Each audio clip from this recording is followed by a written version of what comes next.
Ya. Jadi aku tunggu ya, jadwal saya tanggal 23, tanggal berapa lagi ya. Nah, jadi semuanya ngubar-ngubar terus. Nah. Jadi jawabannya kalau dibaca wah berpuluh-puluh nih. Iya. Jadi kalau misalnya seperti ini terus, teman-teman, lelah nggak sih? Lelah nggak sih? Nggak nyambung-nyambung, terus dibantah-bantah, terus disanggah-sanggah. Ruben maaf ini. Kapan liburnya? Aku kan mau anak-anak maaf. Oh nggak ada, ini kali dulu ini gitu. Terus misalnya yang terjadi seperti itu. Ya Ruben kan juga harus kerja. Makanya dia berpikir, udah nggak nyambung nih gua komunikasi. Maka dia tunjuklah kuasa hukum untuk menanyakan tentang haknya dia berkumpul bersama dengan anak-anaknya. Di mana salahnya gitu? Di mana pelanggaran etik dan hukumnya gitu? Kenapa dibilang ini kan masalah pribadi? Kenapa harus melebar pakai kuasa hukum sehingga Ruben ke pengacara? Karena nggak terjadi komunikasi yang saling mengerti.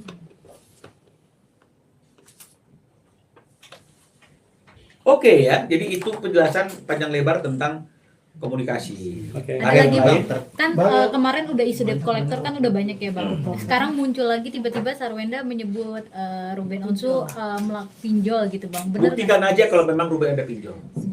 Ya, karena sudah ada tuh orang-orang juga yang cerdas, yang paham mekanisme bahwa kalau pinjol, ya OJK itu sudah ada aturan kan tidak boleh menagih ke rumah kalau memang menagih DC itu di atas jam 10, dia harus di jam kerja itu jam 10. Jadi perlu dipertanyakan itu, ya. Tapi yang pasti ngapain Ruben pinjol kalau dia bisa pinjam ke bank gitu. Ya, jadi itu yang perlu kami sampaikan gitu. Dan kalau memang misalnya dia yang pinjolnya Ruben misalnya datang ke rumahnya dia, kan berarti kan pinjolnya kan sekarang nih. Kan kemarin nggak ada pinjol, ya berarti sekarang nih pinjolnya setelah berpisah. Kan nggak mungkin juga Ruben memberikan alamat rumah Cilandak. Dan debt collectornya nggak lihat berita. Setahun ini sudah kita sanggah debt collector yang mobil dulu tuh salah alamat datang ke sana. Kenapa nggak tagih Ruben?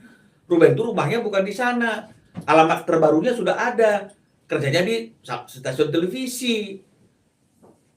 Itu kan sudah beritanya sudah kemana-mana. Ini nggak lihat berita nih debt collectornya masih datang ke rumah yang Ruben jelas-jelas nggak ada di tempat itu. Kan harusnya semua orang tahu bahwa Ruben sudah bercerai dan Ruben nggak tinggal sama lagi dengan S. Ngapain itu pinjol datang ke rumah yang bukan rumahnya Ruben gitu loh? Pakai logika aja, because law is logic. Kan saya selalu bilang hukum itu logika.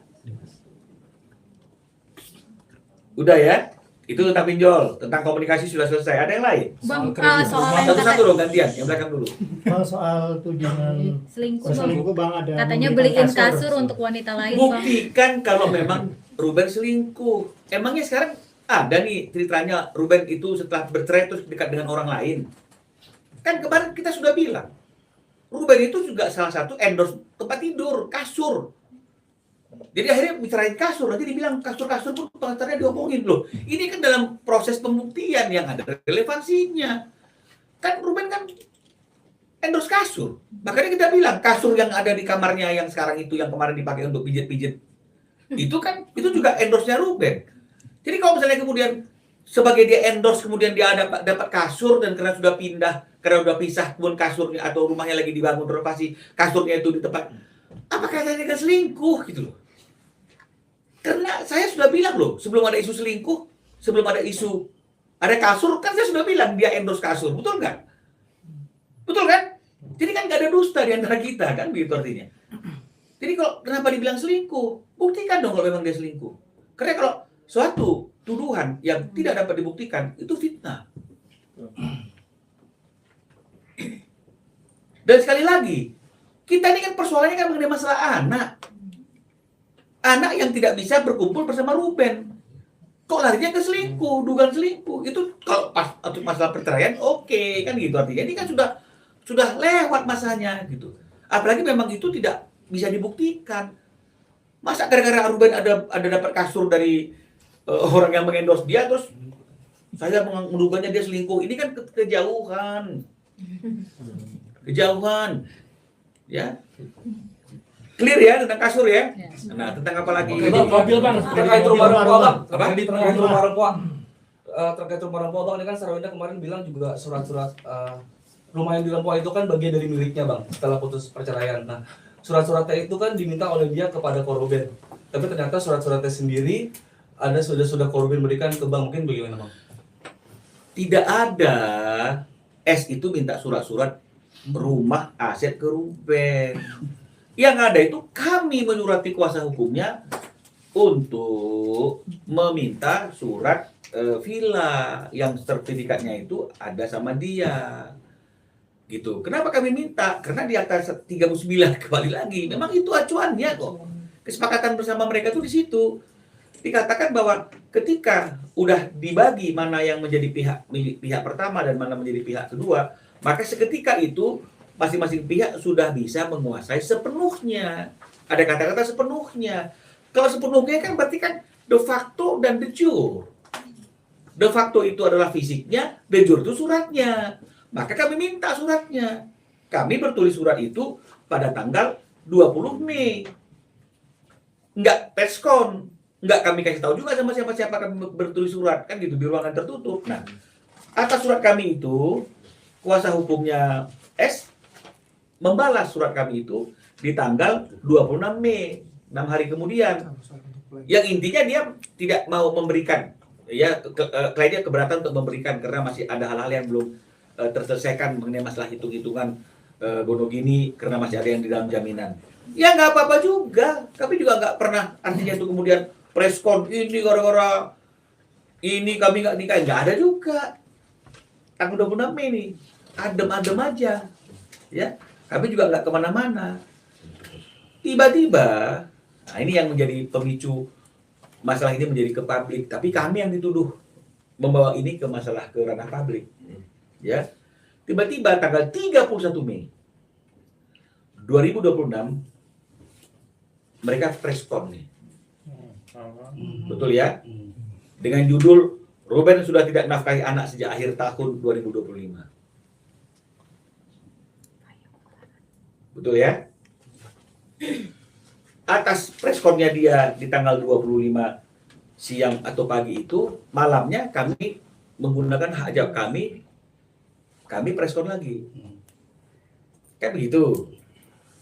Atas hak jawab kami, atas preskon mereka yang pertama kali ini, membawa masalah ini ke ranah publik, mereka menggunakan hak jawabnya lagi, besoknya preskon lagi yang kedua. Dengan agenda menjawab preskonnya kami, bukan yang intinya menjawab preskonnya mereka.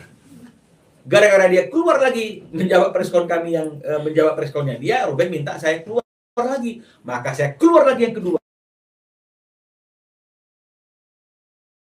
Kita berbalas pantun gitu loh. Baru kemarin, kenapa kok mesti harus buru-buru?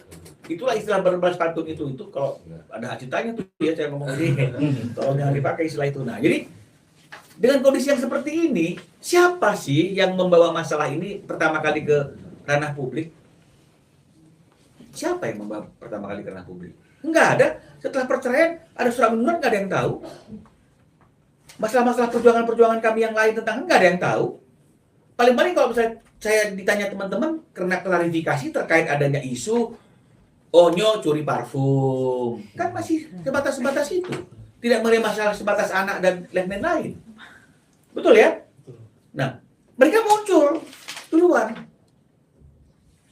Nih, Ruben Onsu sudah tidak nafkahi anak sejak akhir tahun 2025. Makanya saya sampaikan, kalau anak-anak itu tidak dinafkahi oleh ayahnya, sudah tidak dinafkahi, berarti kan ada pemberhentian.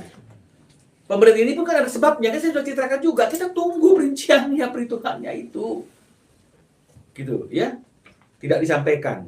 Dia juga nggak menyampaikan, akhirnya kita nggak tahu dong berapa mau kirimnya. Kenapa nggak kirim 75? Sesuai dengan pokok, misalnya kayak gitu. Udah kita coba. Nggak happy juga. Kan begitu artinya. Nah, jadi makanya saya katakan, kalau memang misalnya Ruben sudah tidak menafkahi lagi, agar ada solusi, ada penyelesaian atas kondisi ini, sebaiknya, sekali lagi ini, sebaiknya ini dibicarakan kepada Ruben, atau disampaikan ke publik.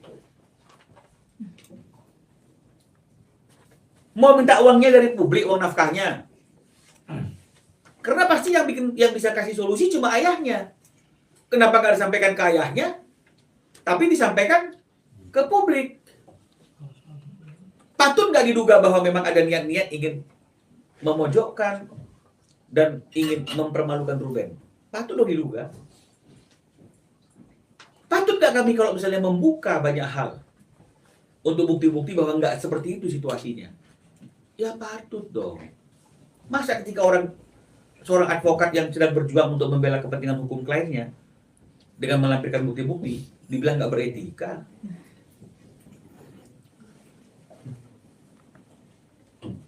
Ya, jadi sudah terjawab ya mengenai masalah apa tadi itu rumah itu bukan dia yang bertanya, kami yang bertanya. Berarti bisa dibilang memutarbalikkan fakta atau gimana nih bang? Jangan saya menyimpulkan, ya kan nggak perlu disimpulkan pun kan sudah jelas nih penjelasan saya ini terang dan menerang. Bang, kembali ke rumah Cipete lagi bang. Ya. Kemarin S ini kan bilang kalau Korobin ini sudah masuk uangnya sebesar 14 M. Dia sendiri sudah masuk uangnya sebesar 20 M. Dan ayahnya almarhum ini yang kita tahu juga yang masuk bang ke dalam rumah itu. Mungkin sebenarnya Kita kan tidak mempermasalahkan. Kami kan tidak pernah menyatakan bahwa rumah itu Ruben semua yang biayai. Nggak ada, kita nggak pernah ngomong apa-apa tentang rumah itu. Cuma kita hanya bilang bahwa itu adalah masih terikat harta gunung ini, kan hanya itu aja. Mengenai masalah peran siapa yang lebih besar kan sebenarnya kan bukan masalah. Karena namanya harta bersama kan nggak diperdulikan peran siapa yang lebih besar. Namanya harta bersama. Kan kita kan nggak pernah ribut. Tapi ketika dia ngomong rumah itu semuanya yang biayai aku, papaku. Isinya juga aku. Artinya kan ini ada suatu kekhawatiran dari Ruben bahwa perannya dia atas rumah itu kan bisa dihilangkan dan ini akan menjadi jejak digital yang akan berbahaya kalau anaknya berpikir dia tidak punya andil. Oleh karena itu kan kami harus buktikan dong bahwa Ruben ada andil. Andilnya apa? Beli tanah dan rumahnya. Betul ya? Kemudian karena perlu diperbaiki rumahnya atau direnovasi, menyekolahkan sertifikat atas nama dia itu ke bank dan uangnya dipakai untuk diberikan kepada almarhum. Ya, masalah ternyata ada uang lain kan nggak jadi persoalan, kan bukan itu konteksnya. Konteksnya kan yang kami mau bicarakan bahwa Ruben ada andil. Mengenai masalah besar-besaran, andilnya siapa? Makanya kita juga pernah sampaikan, ayo kita hitung-hitungan. Mana perincian kamu? Biar terang benderang, ini perincian kami. Tapi kan nggak pernah disampaikan. Karena kalau memang misalnya ada perincian yang 20 miliar, kami kan pasti akan bertanya, untuk apa saja dan dari mana sumbernya? Takut nggak sih suami-suami kalau tiba-tiba istri punya uang sebesar itu, sementara dia nggak merasa pernah memberikan uang sebesar itu, dan kemudian nggak ada sumber lain yang dipikirkan oleh suaminya, uang itu datang dari mana kan? Ini kan juga akan jadi. Tapi kita nggak usah lah ke sana itu melebar. Jadi intinya kan nggak jadi persoalan. Kita kan tidak menyatakan Ruben sendiri, nggak, ini peran Ruben ada loh. Kan ini itu. Kalau memang dia merasa ada peran, buktikan, dan bahkan kita udah bilang mari kita perinci. Ketika rumah itu juga dikatakan ingin rumah itu adalah milik dia yang bayari, kan Ruben nggak keberatan. Ruben cuma bilang ya udah, kalau memang rumah itu mau jadi milikmu sendiri, kalau aku milikmu sendiri, berarti apa-apa yang sudah saya masukkan ke dalam uang itu keluarkan, kasih ke saya biar full, memang tidak ada dusta lagi, semua biaya rumah itu kamu, kan ini itu aja. Tapi yang dibilang pengacaranya Ruben bilang harus hitung-hitungan, harus dikembalikan. Nah, kan out of the context. Tuduhan ke saya, padahal saya kan nggak mungkin ngomong sesuatu yang tidak atas dasar keinginan dan permintaan klien. Iya betul ya. Dan ada sejarahnya kenapa Ruben akhirnya minta itu dikembalikan. Bukan artinya kemudian Ruben kembalikan, enggak. Karena dia kemana-mana bilang itu rumahnya dia yang biayai. Jadi kan Ruben wajar lu bilang, biar terpenuhi seperti apa yang kamu bilang, kamu nggak berbohong. Sini uang-uang yang pernah masukkan, betul yang kamu bilang. Tapi kan nggak juga, malah diputar-putar ke sana sini. Jelas ya? Bang, Nah. tapi dia jadinya nggak mau pakai lift bang, gara-gara Ruben gimana tuh bang?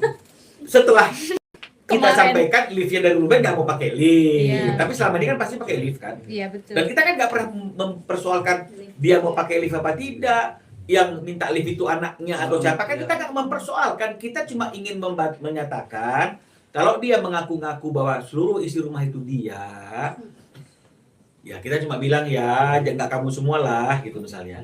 Kami ada liftnya sekian kami yang bayar, furniturnya sekian kami yang bayar. Terus kemudian ada lagi AC sekian kami yang bayar. Hanya itu kok, nggak ada yang lain.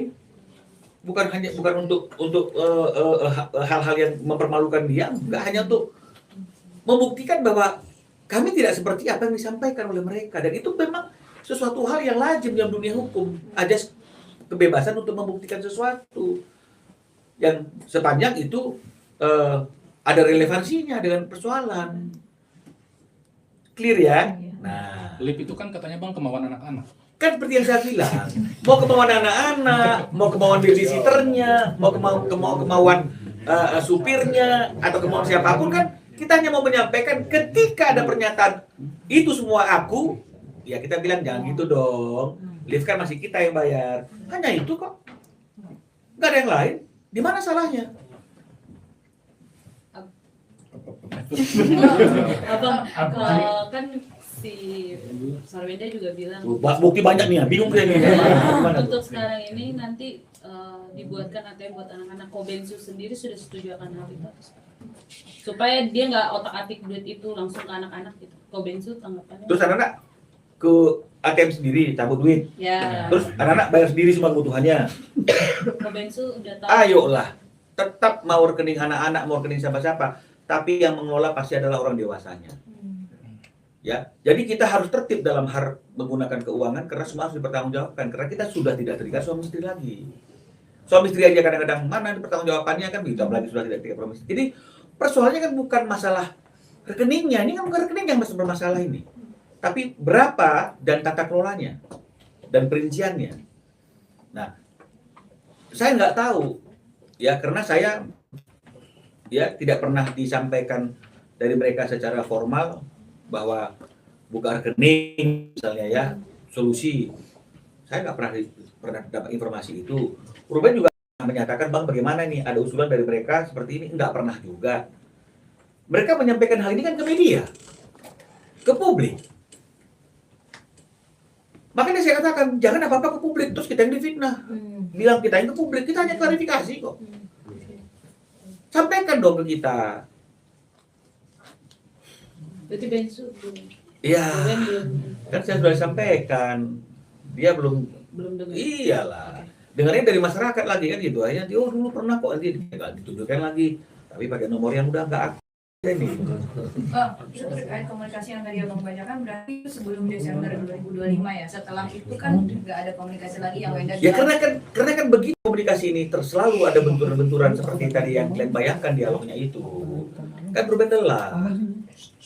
setelahnya itu termasuk akhirnya ganti nomor atau gimana? Tidak ganti nomor, dia nggak pernah ganti nomor tetap sama seperti itu kok.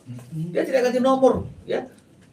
Nomornya ada beberapa kan begitu. Nah, dan itu yang membuat dia menunjuk kuasa hukum untuk menyambung lidahnya dia untuk menyampaikan segala sesuatunya. Nah, jadi kalau mengenai masalah ganti nomor itu nggak pernah ganti nomor. Video Itu call. berarti kalau yang dia tanya ke Onyo sendiri bang, kalau Onyo menjawab katanya sudah mengganti nomor gitu. Sampai ganti nomor. Sarwenda, Di iya, podcastnya itu. jadi Sarwenda sempat tanya ke Onyo bang. Ya saya nggak ngerti, Karena saya chatnya nggak ngerti. sebelumnya nggak pernah nyampe Iya. katanya bang. Dan itu berbulan-bulan. Karena nanya ke Onyo, kata Onyo ganti Akhirnya nomor. ketika tahu. Iya, kan itu katanya dia, kan gitu. Saya Iya, kan nggak ngerti benar. juga nih, ya kan. Nah, cuma persoalannya ini yang saya ingin Luruskan. luruskan, ya. Tadi kan tukangnya tukang luruskan aja nih. Itu juga jadi pertanyaan, ya dari kuasa hukumnya S kemarin ya. Bang, kalau katanya S kliennya saya kalau mau ganti nomor, tolong dong jadi info, ya. Karena saya bilang, loh, bukankah dia menurut Ruben sudah tahu? Karena nomor itu ada juga di handphonenya anak-anak dan dia tidak pernah menghubungi Ruben di nomor yang Ruben aktif. Nah, si kuasa hukumnya S bilang, mana bukti-buktinya bang? Karena diminta nih, mana bukti-buktinya kan begitu. Akhirnya kita buktikan, ini dia nih. 20 Juni S itu ada kok WA si Ruben di nomor yang satu lagi. Ada. Oke, 20 Juni. Ya. Terus kemudian di tanggal 3 Juli, ada kok anak-anak hubungi di nomor itu.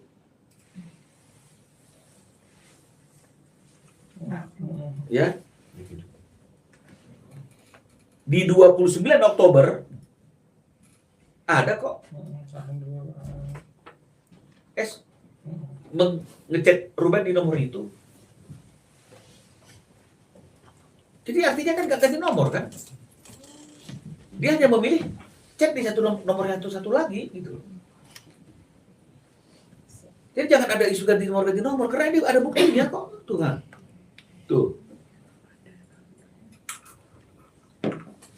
Oke. Karena ini jawaban, ini pertanyaannya si S. S nih ya. Di Oktober 2025 ini dicontreng sama Ruben. Ya. Mau ya ini ya. Dia bilang begini, saya baca aja. Ya dia baru diambil. Baca bang. Maaf, nomor yang satu nggak dibalas-balas. Itu di Oktober 2025. Maaf, nomor yang satu nggak dibalas-balas. Bukannya mau tahu ganti nomor, tapi karena harus komunikasi tentang anak-anak kan. Nah, tapi kan artinya kan dia bilang, kenapa nomor yang satu nggak dibalas-balas? Ngomong WA-nya kemana? Ke nomor lagi. Loh, kenapa sekarang dia tidak WA ke nomor yang satu ini? Lalu kemudian keluar dengan mengatakan ganti nomor nggak info. Loh, Dua. Lima nomor. Sok dulu sedikit. Bang, sambil nanya. jangan nanti tutup ya, nanti saya dibilang nggak ada etika nih. Kamu nggak tuntas. Berarti saya harus sekolah lagi nih tentang etika. Bang izin bang, ini boleh dijawab boleh nggak bang? Di luar dari podcast yang kemarin tayang. Dari permintaan S itu nominal nafkahnya kan jumlahnya besar sekali bang, meskipun di transfer bertahap. Nah, ada nggak sih bang saat-saat Ruben itu merasa bahwa gua kayaknya diperas nih gitu? Ya saya nggak tahu ya apa yang dirasakan oleh Ruben. Tapi pastilah Ruben juga pasti kepikiran, makanya dia selalu minta perincian. Ya, selalu dia minta perincian. Ya, selalu dia minta perincian. Karena ini ada dialognya nih. Ya. Wah, rincian tiap minta anak jajan harus dipakai. Karena Ruben bilang mana perinciannya? Si S bilang, masa setiap saat kalau kamu kasih uang minta perincian, gitu ya? Ya, masa anak-anak jajan harus pakai bil juga? Gitu loh. Bukan bil, yang penting beli Citatos kan harus ada perincian lah, pertanggungjawaban kan contohnya gitu. Hah? Dia bilang contohnya dia bilang gini ya, masa tiap apa rincian anak jajan harus pakai bil, mereka minta duit harus pakai bil. Kan hanya catatan pengeluaran saja yang diminta oleh Ruben biar tahu dia. Nah, atau gimana nih? Jadi kalau emang ayahnya mau mensupport kehidupan anak, ya yang benar. Lo gimana kamu kerja orang kita cuma minta perincian? Ya, itu kurang rinci katanya. Nah, yang uang ini, uang itu, uang pokok anak nggak tahu untuk apa ini, itu kurang rinci. Kartu kredit. Nah, jadi kan ini yang membuat Ruben akhirnya udah pakai kuasa hukum aja lah, mungkin lebih bisa berkomunikasi kan begitu artinya, oke? Ya, itu kurang rinci. Emang semua yang mereka minta harus pakai bil. Ruben bilang kan disupport. Kan dia bilang ini kan kalau mau supportnya support yang bener dong. Ruben bilang kan disupport. Nggak ada tuh Ruben, nggak ada. Ya, malah banyak yang aku nggak masukin loh. Dia bilang malah banyak yang aku masukin. Kalau mau dijabarin mungkin lebih dari yang 200 juta itu kali kan gitu harusnya kan. Tapi ini enggak. Ya tinggal bilang saja kata Ruben. Enggak usah ditutup-tutupin juga. Makanya ayo dong kita hitung-hitungan biar aku tahu juga kamu peran kamu ada. Kan begitu kan. Ruben bukannya mau bilang apa-apa. Malah banyak yang aku nggak masukin. Lo masukin aja kata Ruben, kan bagus dong. Nah, kan begitu. Terus kemudian ya itu kemudian ya kayak kembali lah ini notulen ini lah, ya. Jangan Bang, sekali lagi Bang.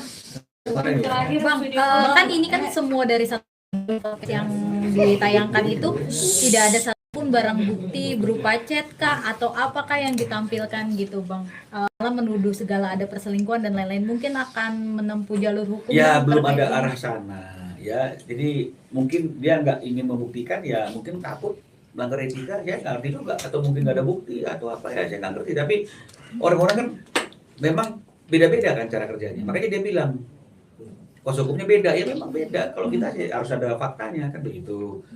Ya dia mungkin nggak mau nunjukin fakta, ya takut kena etika kali atau apa, saya nggak ngerti. Nah tapi yang pasti di salah satu podcast itu kan dikatakan bahwa uang yang terbesar yang pernah terima itu adalah 200 juta. Betul ya? Tidak pernah lebih.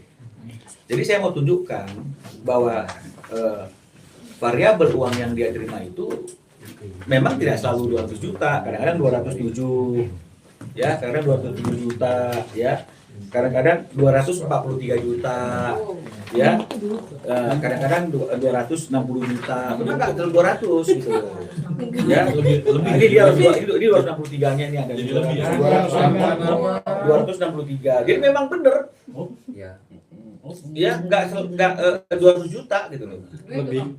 duit. Ya. Nah, jadi memang ada sih dari sekian banyaknya 200 juta ini ada sih sekali yang di bawah 200, tapi jujur gitu. Nilainya cuma 187 juta. Cuma Pak. Ya kan katanya kan seperti itu. Ya. Nah, ya. Jadi itulah dia ya. banyak Bang, baik lagi. Bang, video kan Bang, video call dong, Bang. Ini mungkin terakhir. Bang, video udah 2 jam, Bang. Iya Bang, 2 jam nih. Video call Bang. Video call, Bang. Iya bang, Bro, join. cuma tanggapan Ruben aja. Abang video call. Video call Bang. Video call Koko, Bang. Jadi itulah yang mau disampaikan kan begitu. Pinjol datang bukannya lapor polisi, lapor RT kan begitu kan? Akun-akun yang mengkritik lapor polisi kan gitu.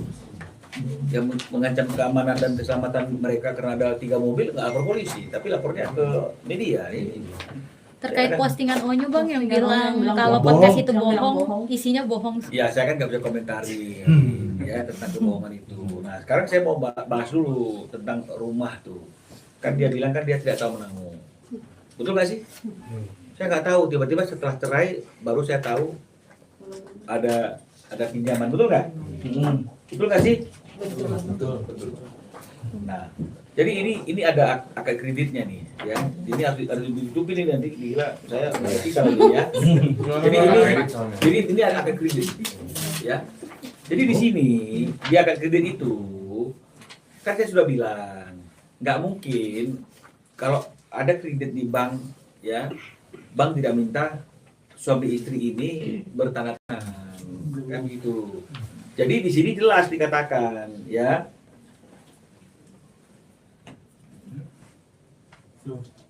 Dari penghadap Tuan Ruben Samuel Onsu, yaitu Nyonya S, lahir di mana dan di mana dan di mana. Di sini dikatakan hadir, berarti Nyonya S-nya hadir, ya. Yang hadir di hadapan saya notaris dan turut menandatangani, ya, minuta akta ini sebagai tanda persetujuan akan tindakan Tuan Ruben Samuel Onsu, ya. Yang menurut keterangan Nyonya S tersebut adalah suami satu-satunya yang terikat perkawinan secara hukum dan agama. Untuk selanjutnya disebut debitur. Jadi kalau bisa dikatakan saya nggak tahu, dijaminkan, saya baru tahu sudah bercerai, loh, nggak akan mungkin berjalan itu kalau misalnya masih dalam perkawinan, dua-duanya tidak diminta datang, dua-duanya tidak diminta tanda tangan. Betul ya? Betul. Oke. Dan terakhir Video call, Bang. video call.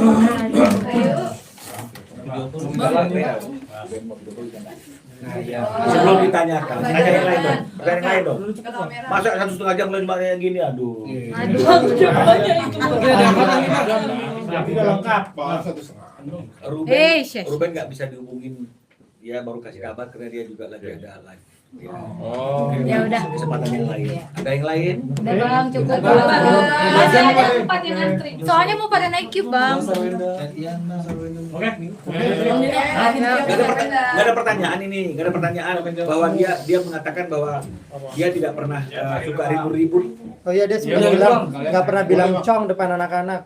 Loh, iya. Dia boleh. Bang, nyalain lagi, Bang.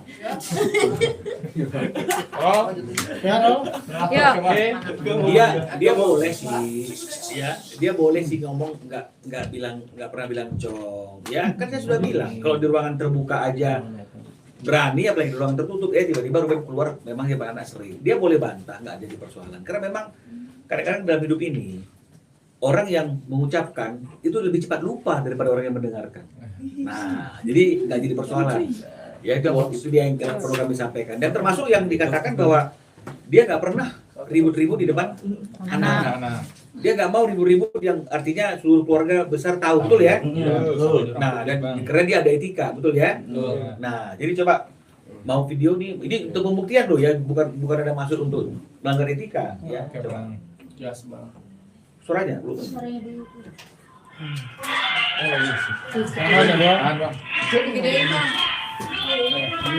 Miringin. Bagus tuh. Nah, layar. Layarnya bang. Agak Ini. layarnya, Bang. Brightness cahaya. Iya. Nice. Rotasi. Tahan, Bang.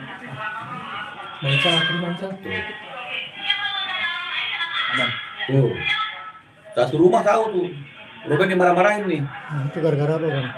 Gara-garanya nggak usah, nanti masih Itu masih dalam pernikahan ya benar. Sekali lagi, Bang. Iya. Sekali lagi, Bang. kan dia kan bilang kan bahwa tidak pernah ribut sama Ruben. Jadi anak-anak tidak pernah mendengar kan begitu. Makanya ditunjukkan pada waktu pernikahan. Dengan kondisi seperti ini satu rumah turun semua. Kira-kira anak-anak dengar nggak sih? Dengar.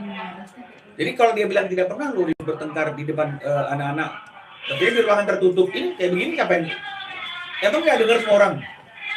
Ini dikaitkan dengan itu ya bang, perselingkuhan katanya gara-gara ini mereka lebih besar. Ya saya nggak tahu konteksnya. Tapi kan yang ingin saya sampaikan bahwa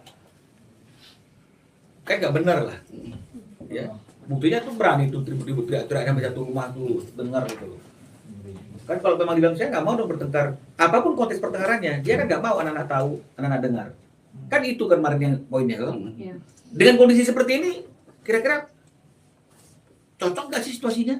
Ya itu yang kami mau sampaikan dan mohon maaf sekali lagi kalau misalnya kemudian dalam rangka kami ingin membuktikan tuduhan-tuduhan atau pernyataan-pernyataan yang kami anggap itu merugikan kepentingan hukum klien kami harus mengangkat fakta-fakta dan bukti-bukti yang mungkin tidak disukai oleh orang yang merasa itu tidak seharusnya dibuka. Bang, satu lagi, Bang. Soal anak-anaknya sampai dituli katanya. Bang, terakhir bang. Satu lagi. Anak-anaknya sampai dituli katanya, Bang. Sekolah terkait adanya masalah ini, Bang. Ya saya kan nggak tahu juga apakah dibully apa tidak. Karena kalau memang misalnya anak-anaknya dibully kan harusnya dibully dari sejak mulai terjadi adanya preskon pertama dari mereka itu yang mengatakan bahwa Ruben sudah tidak memberikan uang nafkah. Kan begitu, kami kan nggak ngomong apa-apa. Kan begitu kira-kira dia. Termasuk ya mungkin juga dibully karena ada ucapan-ucapan yang melecehkan ayahnya. Kan kita nggak tahu kenapa kok sepertinya hanya kami saja ini yang jadi sorotan anak-anak. Oh, berarti anak-anaknya hanya lihat kita, nggak lihat yang lainnya. Kan ini juga menjadi satu kekhawatiran yang seperti yang dikatakan oleh Ruben. Berikan anak-anak itu bersama dengan dia secara bebas tanpa pengawasan. Termasuk ibunya juga nggak perlu ikut campur. Kan dia ayahnya gitu loh. Tapi mungkin ada kekhawatiran, anak-anak ini kalau misalnya tanpa ada orang lain, ibunya yang mengawasi, mungkin keceplosan ngomong, kan begitu. Mungkin ini yang dijaga, yang ditakutkan. Makanya berat banget ini dia untuk ngelepas anak kan begitu. Apalagi ketika Ruben sudah keluar tuh ngomong bahwa ketika dia melayat orang tuanya itu datang dan esoknya dia bertemu dengan anak-anaknya di sekolah yang antar sekolah kan Ruben menyampaikan kemarin ayah datang pencitraan ya kan gitu. Nah jadi mungkin ini juga salah satu kekhawatiran kalau anak-anak ini ketemu tanpa ada kehadiran dia dan orang-orang yang dia percaya mungkin anaknya Kalau nggak tanya sama Ruben kan, jadi akhirnya mungkin takut kan, mungkin loh ya. Nah jadi boleh dong Ruben berpikir seperti itu. Nah jadi ini yang membuat akhirnya alot banget nih anak-anak untuk diberikan jalan bersama dengan Ruben gitu loh. Quality time bersama bertiga tuh itu jadi sulit. Padahal kan harusnya nggak begitu dong mekanismenya. Nggak ada yang perlu dikhawatirkan. Toh dia sama bapaknya sendiri juga kan. Bang, kalau Thalia ke psikolog gara-gara datengin Onyo ke rumah, Kenapa? kan Onyo diangkat nih jadi anak. Itu Terus kan juga, Thalia ke psikolog karena tantrum gitu. loh, Bang. kenapa tantrum gitu loh? Kenapa tantrum? Kira-kira kalau saya nggak tahu sih ya, mungkin nggak sih anak yang di bawah umur tiba-tiba ada tambahan satu orang lagi di rumah itu kan, rumah tuh rame tuh, ya terus apakah dia nggak justru sebaliknya happy punya teman main? Dia hanya punya saudara perempuan, tiba-tiba ada saudara laki-laki, kan begitu kira-kira intinya. Dan bagaimana sayangnya Onyo adiknya dan bagaimana kemesraan adik-adiknya kepada Onyo kemarin-kemarin kok tiba-tiba tantrum gitu. Jadi ini yang saya katakan tadi itu, saya nggak bisa berkata-kata yang beretorika gitu. Makanya saya katakan bahwa kadang-kadang memang seperti yang saya katakan itu, pepatah bilang kalau kebohongan itu kadang-kadang harus ditutup dengan kebohongan baru dan begitu seterusnya, sehingga kebohongan itu kelihatan seperti suatu kebenaran kan begitu. Tapi ya kita nggak tahu, kita nggak nuduh siapa-siapa. Tapi artinya apa yang disampaikan tidak sesuai dengan fakta yang ada sama. Terima kasih banyak.